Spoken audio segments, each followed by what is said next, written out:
Άπιο μου τι κάνει. Μας πρόδωσε ο προδότης. Μάλλον αυτός πρέπει να είναι. Να δούμε που θα κάτσει. Δεν πάει μακριά να τον πιάσω. Δεν έχω και κανένα μαντιλάκι. Δύο περσινά μαντιλάκια. Κλειστά βέβαια. Να δούμε, θα κατέβει. Ελπίζω πως θα κατέβει. Θα σας πω σε λιγάκι.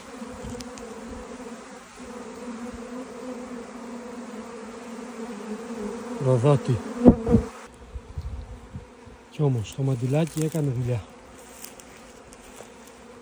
Του βάλα και ένα αγώνο κιόλας τώρα. Για σίγουρα το μαντιλάκι το κατέβασε. Εκεί έφυγε ο προδότης.